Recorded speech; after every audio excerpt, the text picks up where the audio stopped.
दोस्तों, इतिहास के सबसे बड़े युद्ध महाभारत की कहानी आपने जरूर सुनी होगी। पांडव और कौरवों के बीच धर्म और अधर्म को लेकर चल रहे युद्ध का परिणाम काफी भयानक हुआ था। भले ही युद्ध में पांडव जीत गए थे, लेकिन युद्ध के बाद उनकी दुनिया बदल चुकी थी। 18 दिनों तक चलने वाला युद्ध महाभारत में कई योद्धाओं ने भाग लेकर अपने प्राणों का बलिदान दिया था। ऐसे में क्या कभी आपने जानने की कोशिश की कि उन योद्धाओं के बलिदान के बाद उनकी विधवा स्त्रियों का क्या हुआ? क्या उन सब ने अपने प्राण त्याग दिए या फिर उनके साथ कुछ और हुआ? अगर आप भी इन सभी सवालों के जवाब जानना चाहते हैं तो इस वीडियो में अंत तक जरूर बने रहें। दोस्तों, महाभारत ग्रंथ में आश्रमवासी पर्व के 33 अध्याय में कुरुक्षेत्र के मैदान में वीर गति को प्राप्त सैनिकों के विधवाओं के बारे में जानकारी मिलती है, जिनके मुताबिक पांडवों को हस्तिनापुर का राज्य मिल गया था। पांडु पुत्र युधिष्ठिर का हस्तिनापुर नरेश के रूप में राज्याभिषेक किया गया। अन्य भाइयों में भी हस्तिनापुर की अलग अलग जिम्मेदारियां सौंप दी गई। युधिष्ठिर के बाद भीम को भी हस्तिनापुर का उत्तराधिकारी घोषित किया गया। प्रजा भी इनके शासन में काफी प्रसन्न रहने लगी थी। पांचों पांडव अपनी जिम्मेदारियों को निभाने के साथ साथ अपने पिता धृतराष्ट्र व बड़ी माता गांधारी और अपनी माता कुंती की सच्चे मन से सेवा किया करते थे। पांडवों की सेवा से धृतराष्ट्र और गांधारी समय के साथ अपने पुत्रों के शोक से बाहर आ गए और इस तरह 15 साल का समय बीत गया। लेकिन एक दिन अचानक धृतराष्ट्र के मन में राजमहल छोड़कर वन में जाकर रहने की इच्छा जागृत हुई, जिसके बाद उन्होंने युधिष्ठिर के सामने इच्छा प्रकट करते हुए कहा कि हे युधिष्ठिर, अब हमारा मन राजमहल में नहीं लगता, इसलिए हम चाहते हैं कि हमारा बचा हुआ जीवन वन में बिताएं। तुम हमें वन में जाने की आज्ञा दो। अपने ज्येष्ठ पिता से यह बात सुनकर युधिष्ठिर दुखी हो जाते हैं, लेकिन वह उनकी बातों को टाल नहीं सकते थे और विदुर भी इसके लिए युधिष्ठिर को समझाते हैं कि अपने ज्येष्ठ पिता के रहने के लिए कुटिया बनवा दें और उन्हें जाने की आज्ञा दे दें। अब धृतराष्ट्र जाने लगते हैं तो गांधारी, कुंती, विदुर व संजय भी उनके साथ चल पड़ते हैं। कुछ दिन ऐसे ही बीत जाते हैं। उनके जाने के बाद इधर पांडव भी पूरा ध्यान अपनी प्रजा की सेवा में लगा देते हैं।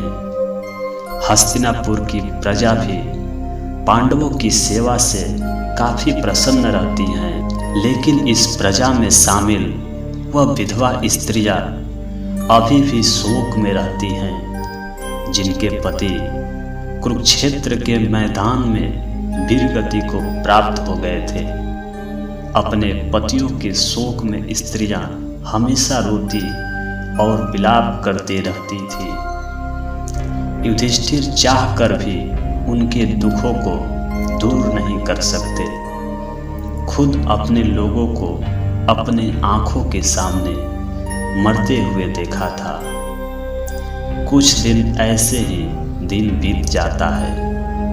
फिर एक दिन पांडवों में सबसे छोटे भाई सहदेव को अपनी माता कुंती से मिलने की इच्छा होती है। सहदेव जाकर अपनी इच्छा को अपने चारों भाइयों से बताते हैं, जिसके बाद भीम, अर्जुन, नकुल, द्रौपदी को भी माता से मिलने की इच्छा जागृत हो जाती है। सबके कहने पर हस्तिनापुर नरेश युधिष्ठिर अपनी सेना को कहते हैं कि इनके वन में जाने की व्यवस्था करें। अगले दिन पांचों पांडव द्रौपदी के साथ वन की ओर चल देते हैं। जब इस बात का पता हस्तिनापुर को चलता है तो वो लोग भी उनके साथ जाने लगते हैं। उन लोगों में वो विधवा स्त्रियां भी थी जो अपने पति को महाभारत युद्ध में खो दी थी।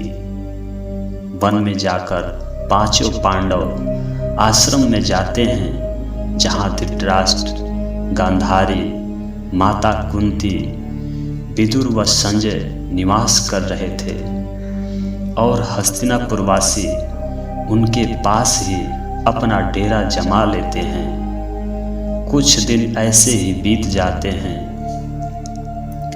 तभी एक दिन महर्षि वेद व्यास उस आश्रम में पांडवों से मिलने आते हैं और पांडवों से मिलने के बाद जब वे आश्रम से बाहर निकलते हैं तो उनकी नज़र हस्तिनापुर की उन विधवाओं पर जाती है जो अपने पति के शोक में विलाप कर रही होती हैं।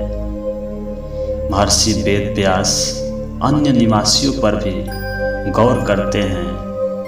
युद्ध में मारे गए अपने परिजनों के शोक में वो डूबे हुए होते हैं। यह देख महर्षि वेद व्यास को काफ़ी दुख होता है और वह सभी को समझाते हैं कि आप लोग युद्ध में मारे गए अपने परिजनों का शोक मत मनाइए।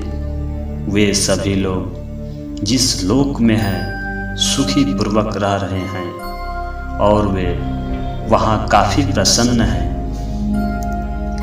लेकिन ऐसे वेद व्यास के समझाने पर भी प्रजा पर कोई असर नहीं होता और वे अभी भी शोक में रहते हैं। तब महर्षि वेद व्यास उन सभी से कहते हैं कि अगर आप लोगों को मेरी बातों पर यकीन नहीं है तो मैं इसका भी आज विश्वास दिला दूंगा।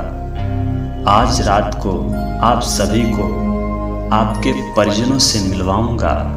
महर्षि के मुख से यह बात सुनकर पांडव सहित प्रजा के मुख पर एक तेज आ जाता है और वे सभी अपने परिजनों से मिलने के लिए ज़्यादा उत्साहित हो जाते हैं। आश्रम के निकट गंगा नदी का तट था।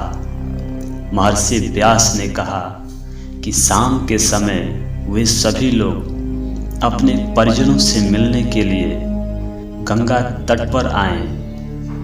महर्षि अपने तपोबल से युद्ध में मारे गए सभी योद्धाओं को पुकारते हैं।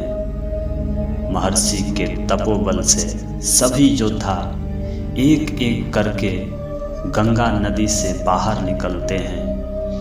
अपने परिजनों को देख पांडव सहित सभी हस्तिनापुर निवासी प्रसन्न हो जाते हैं। सभी अपने परिजनों से मिलते हैं और उनसे बातें करते हैं और उनके साथ थोड़ा समय बिताते हैं। इसके बाद उनको यकीन हो जाता है कि उनके परिजन इस लोक से मुक्ति पाकर अपने अपने लोक में खुश हैं।